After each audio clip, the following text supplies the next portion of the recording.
इस press conference करने का मकसद, जैसा कि आपको मालूम है, हर साल कोई भी गवर्नमेंट उसका बजट पेश करता है। Karnataka government last budget 3.71 crore का 3.71 लाख करोड़ का एक बजट पेश किया है। तो ये बार बजट का प्रिपरेशन चल लेकर है। प्रॉबेबली मार्च फर्स्ट वीक या सेकंड वीक में कर्नाटका का बजट सेशन शुरू होगा।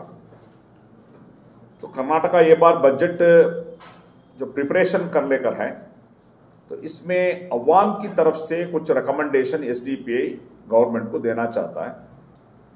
क्योंकि नॉर्मली ये बजट प्रिपरेशन कैसा होता है, ये गवर्नमेंट का मिनिस्टर्स उनका जो डिपार्टमेंट है, वो डिपार्टमेंट का ऑफिशियल्स को बुला को प्रपोजल्स ये करते हैं। वो ऑफिशियल्स गए बार का बजट देख के उसमें कितना खर्चा हुआ, क्या हुआ देखकर उसको थोड़ा परसेंटेज ऐड करना या लेस करना बोल कर देते हैं। नॉर्मली बजट अवाम के लिए है। 7 करोड़ जो आबादी है कर्नाटक का, वो कर्नाटक का आबादी का जो अवाम जो है, अवाम की फेवर में बजट आना चाहिए। अवाम की मुख्तलिफ तंजीमों के साथ, मुख्तलिफ पॉलिटिकल लीडर्स के साथ डिस्कशन करके बजट होना चाहिए।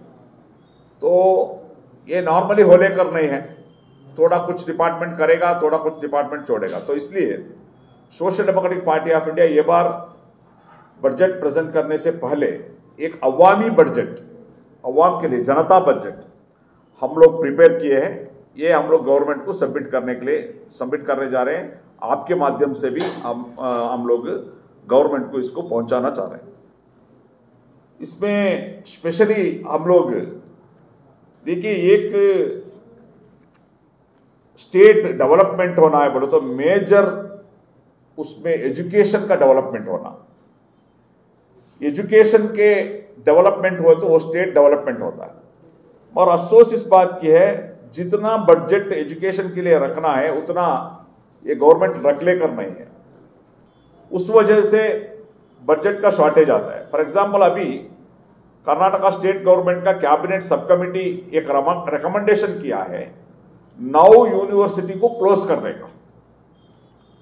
आप समझिए, 9 यूनिवर्सिटी को क्लोज करके आप क्या मैसेज देना चाहते हैं। तो ये 9 यूनिवर्सिटी को क्लोज करने का रीजन ये लोग क्या बताते हैं, फंड का शॉर्टेज है। फंड कितना, ईयरली 348 करोड़ का शॉर्टेज है और लैंड का शॉर्टेज है। आप 3,71 करोड़ का 71 लाख करोड़ का जो बजट जो पेश कर रहे हैं, तो इस बजट में एक 348 करोड़ अलोकेशन नहीं कर सकते क्या? तो एजुकेशन में इंपॉर्टेंस देना है और पर्टिकुलरली गवर्नमेंट स्कूल को एक बेहतर डेवलपमेंट करने का काम करना है। और नेक्स्ट हेल्थ सेक्टर में सबसे ज्यादा आजकल अवाम की जो परेशानी जो है 2 चीजों में है। इनका जितने भी कमाया हुआ पैसा हेल्थ एंड एजुकेशन को जा रहा है, स्कूल फीस और हेल्थ को जा रहा है। हालांकि इन्होंने जो कमाया पैसा वो भी जा रहा है, ज्यादा से ज्यादा खर्च करके, लोन करके इसको खर्च करना पड़ रहा है एजुकेशन एंड हेल्थ सेक्टर को। तो इसलिए एसडीपीआई बोलते हैं एजुकेशन एंड हेल्थ फ्री करो। गवर्नमेंट में हर फ्री देना चाहिए, health sector and education sector. तो इसमें क्योंकि प्राइवेटाइजेशन में जो अवाम में एक 20 to 25% या मैक्सिमम 30% उसको अफोर्ड कर सकते हैं, बाकी का लोग अफोर्ड नहीं कर सकते। इसलिए हर डिस्ट्रिक्ट में एक सुपर स्पेशलिटी हॉस्पिटल, हर डिस्ट्रिक्ट में सुपर स्पेशलिटी हर फैसिलिटी उसमें होना चाहिए। दूसरा, आजकल बहुत सारे हार्ट अटैक, हार्ट का मरीज सबसे ज्यादा हो रहे हैं। वो कोविड का इंजेक्शन के बाद बहुत ज्यादा हो रहा है। तो हमारा अभी क्या है, अगर हार्ट पेशेंट को जो फैसिलिटीज जो है गवर्नमेंट का तरफ से, तो जयदेवा हॉस्पिटल है। जयदेवा हॉस्पिटल बेंगलुरु में एक है, मैसूर में एक है, परसों गुलबर्गा में खोला है। हमारा डिमांड यह है कर्नाटक के हर डिस्ट्रिक्ट में जयदेवा का एक यूनिट होना चाहिए। रीजनल बड़ा रहेगा, कम से कम वो डिस्ट्रिक्ट को कितना होना है उतना, तो कम से कम एक 4-5 डॉक्टर भी, हार्ट स्पेशलिस्ट, हार्ट सर्जन रहने वाला एक छोटा यूनिट डिस्ट्रिक्ट का लेवल का एक यूनिट करना चाहिए। वैसा ही रिलेटेड सब्जेक्ट रहने की वजह से वक्फ रिलेटेड अगर मैं बात करूं तो तकरीबन 40 करोड़ क्या बोलते हैं 40,000 प्रॉपर्टीज हैं जो वक्फ में रजिस्टर्ड है। 40,000 प्रॉपर्टीज मस्जिद हो, दरगाह हो, इंस्टीट्यूशन हो, रजिस्टर्ड है।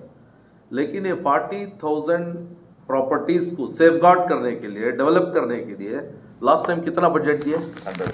100 करोड़। ट्रेजेडी है ये हमारी कौम की कि 95% वोट लेने वाली हमारी ये सरकार हमारे बारे में कितना सोच रही है। ये कौम को ऐसा कर दिया है कि इतना डरा दिया गया है कि कोई सवाल भी नहीं कर सकते।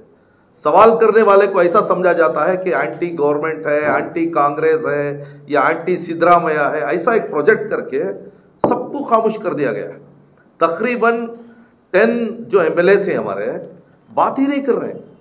एक तरफ बजट रेडी हो रहा है, कभी एक मर्तबा बैठते, पहले मुस्लिम लेजिस्लेटिव काउंसिल बैठती थी अजीज सेठ साहब के जमाने में, फौरन बैठते थे, इश्यूज होता था, मुत्तहिदा महाज इसके ऊपर थोड़ा बहुत काम करता था। लेकिन अब ऐसा हो गया है कोई बात नहीं करेगा। इसलिए बात नहीं कर रहे हैं कि उनके कुछ पर्सनल प्रॉफिट्स हैं, उनके कुछ पर्सनल फाइल्स हैं, उसके पीछे वो घूम रहे हैं। हर एक तंजीम, हर एक लीडर मैं देखा हूं, माइनॉरिटी डिपार्टमेंट में हो, वक्फ डिपार्टमेंट में हो या विधान सौदा में हो, किसी मिनिस्टर के पीछे हो, अपना पर्सनल फाइल लेके, अपना पर्सनल इंस्टीट्यूशन का फाइल लेके घूम रहे हैं। उसका काम कहीं गड़बड़ ना हो जाए, इसलिए ये इश्यूज पे वो नहीं आ रहे। इसी के साथ साथ मैं अगर बात करूं उर्दू एकेडमी की, उर्दू एकेडमी के लिए कितना बजट है? उर्दू के लिए बात करने वाले पहले कम से कम जो मिनिस्टर्स आते थे, सीएम क्या बोलते हैं, चीफ मिनिस्टर बनते थे नॉर्थ से, जो वो कम से कम अशार बोलते थे, कभी कभी उर्दू के बारे में बहुत बड़ी बड़ी बातें करते थे।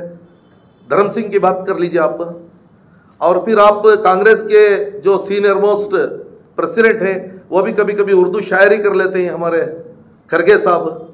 लेकिन अब वो माहौल ही खत्म हो गया है। अब ऐसा हो गया है उर्दू में बात करना गुनाह है। ऐसा नहीं है। कर्नाटका की लार्जेस्ट सेकंड अगर कोई जबान है वो उर्दू है। ये उर्दू की हिफाजत के लिए आपके पास क्या पैकेज है? कभी कभी इसके बारे में ऐसा था, थोड़ा बहुत आता था, मुशायरे हो जाते थे, कभी ये हो जाता। क्या ये रस्मी कार्रवाइयों से ये कौम को लुभाया नहीं जा सकता? इसी तरीके से आप कर्नाटका मुस्लिम डेवलपमेंट फोरम कारपोरेशन केएमडीसी का बजट कितना है? लास्ट टाइम एक स्कीम दिए थे टैक्सी के बारे में, हम टैक्सी देंगे, 3 लाख रुपीस का सब्सिडी देंगे बोलकर इतना प्रोपोगंडा किए। एक असेंबली से 200 एप्लीकेशंस आए, एक असेंबली को सिर्फ एक टैक्सी दिए। आप ही बताओ, जो आदमी कम से कम खामोश है उसे खाने की दावत दे के आप दस्तर बिछा दें, फिर 3-3 घंटे 4-4 घंटे उसको इंतजार कराएं, भूखे के साथ मजाक है। तो ये मजाक खत्म करना है। 10,000 करोड़ रुपए से 1 पैसा भी कम इस मर्तबा नहीं होना चाहिए। सिद्धरामैया के बारे में बताया जाता है बहुत आहिंदा है, माइनॉरिटी है, उनके हाथें चूमे जाते हैं, ईदगाह में बुला के टोपी और रुमाल पहनाया जाता है, और फिर सामने ईदगाह के सामने बिठा के बताया जाता है कि आपका कोई है तो यही है। अरे करेगा क्या भाई? अब वो कब तक रहेंगे? उसके बाद क्या होगा? ये ऐसे चुपते हुए सवालात हैं। हर एक आलिम को, हर एक तंजीम को, हर एक एक्टिविस्ट को, हर एक सेक्युलर आदमी को पूछना चाहिए। कभी कभी ऐसा होता है मुस्लिम्स के बारे में, माइनॉरिटीज के बारे में हम बात करते हैं तो खाली मुस्लिम्स के बारे में बोल के समझा जाता है। जब पूरे मुस्लिम्स का बजट ही खाली है तो फिर हम क्यों बात न करें? और इसी तरीके से अरीव स्कीम है, आपके एजुकेशन की स्कीम, अरीव स्कीम, उसका पॉलिसी क्या है? एजुकेशन है, उसके बाद फौरन उसे रिटर्न करना है, जॉब है, ये जॉब मिलने के बाद जॉब ही नहीं है, रिवाइज कीजिए उसको। हमारे मिनिस्टर साहब होम के हाउसिंग मिनिस्टर हैं, कितने घर से आए, क्या हुआ?